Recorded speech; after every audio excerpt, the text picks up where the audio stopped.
নমস্কার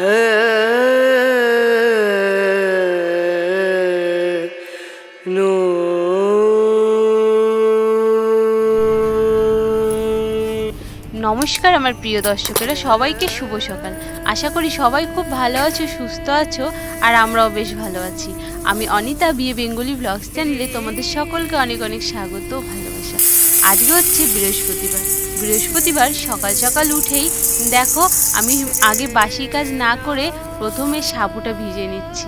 সাবুটা আগে এর জন্যই ভিজিয়ে রাখছি যে সাবুটা ভিজতে ভিজতে আমার সমস্ত বাসি কাজকর্ম হয়ে যাবে।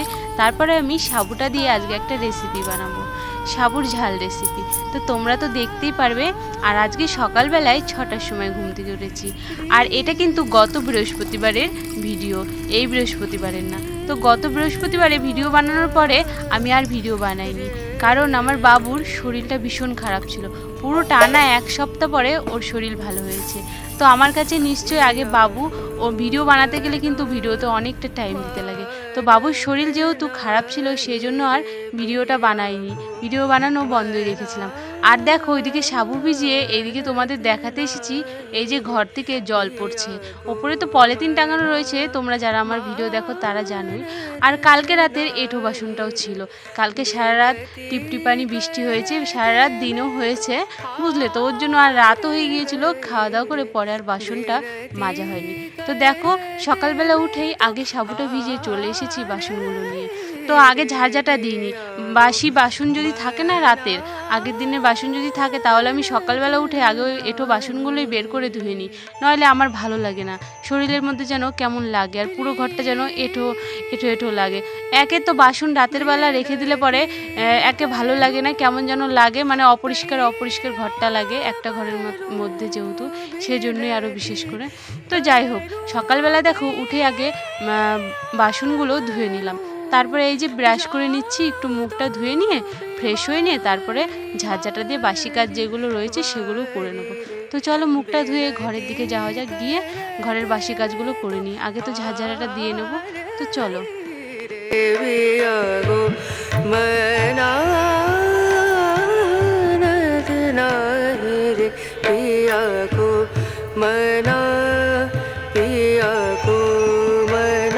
আমি ফ্রেশ হয়ে নিয়ে চলে এসেছি ঘরটা ঝাড় দিতে।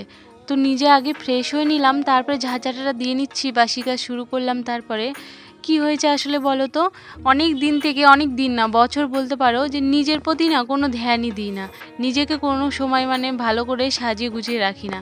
সেই যে এলোমেলো হয়ে গিয়েছি বাবু হওয়ার পর থেকে, সে এলোমেলোই রয়েছি। আগে তো আমি সকালবেলা ঘুম থেকে উঠেই নিজেকে পরিপাটি করে তারপরে অন্য কোনো কাজ করতাম।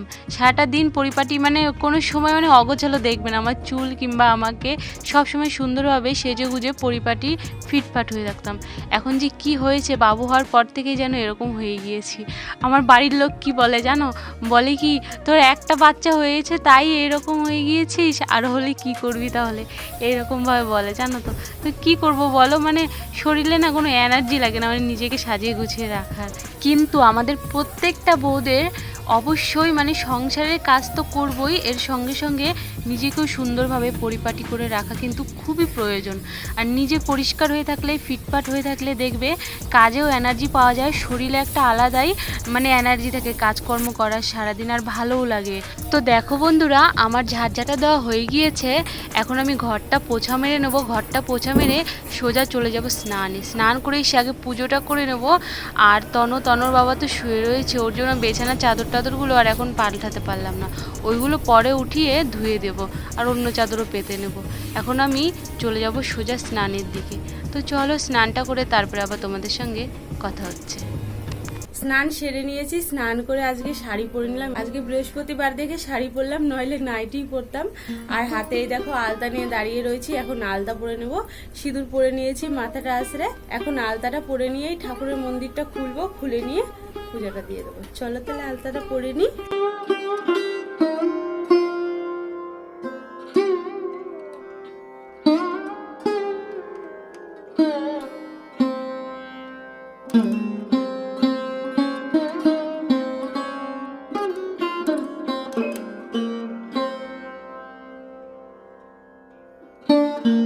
পায়ে আলতা পরে তারপরে চলে এসেছি দেখো ঠাকুরের কাছে।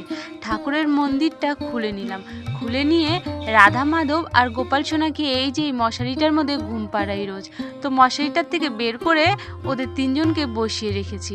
এখন আমি চলে যাব তুলসী মন্দিরে। তুলসী মন্দিরটা দেখো এখন সুন্দর করে মুছে নেব, মুছে নিয়ে তারপরে ঠাকুরের বাসন রয়েছে সেগুলোও মাজতে লাগবে।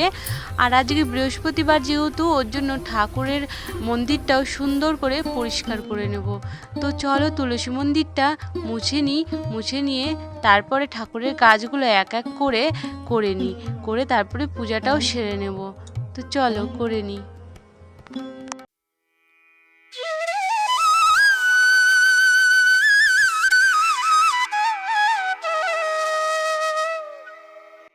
দেখো বন্ধুরা, তুলসী মায়ের মন্দিরটা সুন্দর করে লেপে নিয়েছি, তারপরে চলে এসেছি ঠাকুরের বাসনগুলো মেজে নিতে। আর কি জানো তো, এই যে আমার মানে পাশে যে দেখছো না কুলের গাছগুলো, কুলের গাছের মানে ওপরে পাতাগুলো দেখা যাচ্ছে না, তোমরা তো এমনি দেখেইছো, ভিডিওতে তো দেখাই যায়। এই গাছগুলো না এখন যে আমি ভয়েস দিচ্ছি এখন কিন্তু আর নেই গাছগুলো, জানো তো।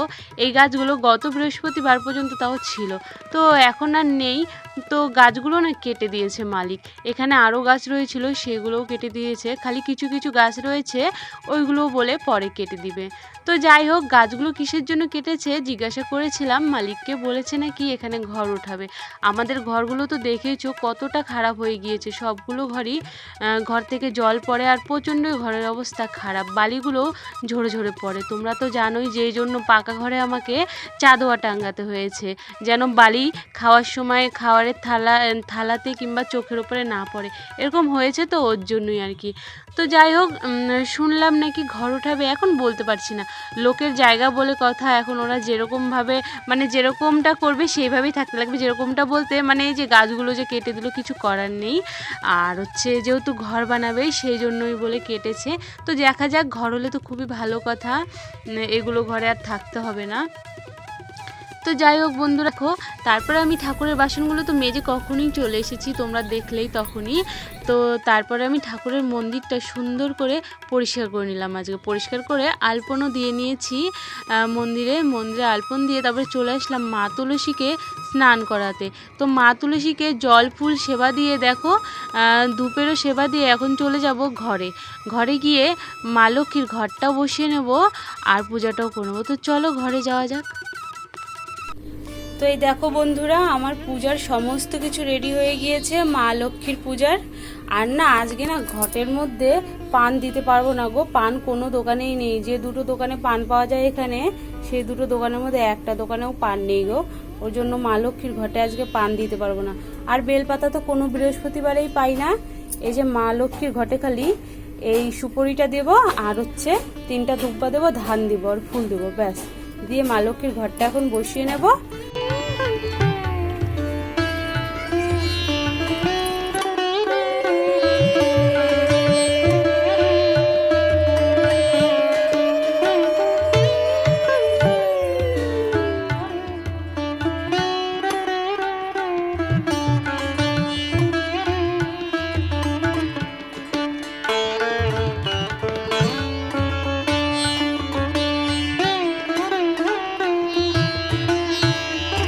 তো বন্ধুরা দেখো, মা লক্ষ্মীর পুজো আর সব ঠাকুরের পুজো খুব সুন্দর করে সেরে নিয়েছি। এখন দেখো তোমাদের একবার দেখিয়ে নিচ্ছি। আর পূজা করা হয়ে গেল, এখন সকালের খাবার বানাবো। তো চলো, সকালে আজকে তো সাবু ভিজিয়ে রেখেছি, ঘুম থেকে উঠেই ঝাল সাবু বানাবো। তো চলো বানিয়ে নিই, তখন বাবা উঠলেই আবার কাজে চলে যাবে। চলো বন্ধুরা, ঝাল সাবু বানানোর জন্য আমি সমস্ত কিছু রেডি করে নিয়েছি, যা যা লাগবে চলো তোমাদের একবার দেখিয়ে নিই। এই যে এখানেই রয়েছে, এই দেখো গাজর আলু কেটে নিয়েছি, এখানে রয়েছে একটু সর্ষে ফোড়ন দিব, আর হচ্ছে কাঁচা লঙ্কাও নিয়েছি ফোড়নের সঙ্গে দিয়ে দেবো। আর এই যে এখানে রয়েছে বাদামটা ভেজে সাবুর সঙ্গে দিয়ে দেবো। তো এইগুলো দিয়ে বানাবো আজকে ঝাল সাবু। সাবুটাই যে এখানে জল ঝরাতে দিয়েছি, দেখো সাবুটা। তো চলো ঝাল সাবুটা রান্না করে নিই।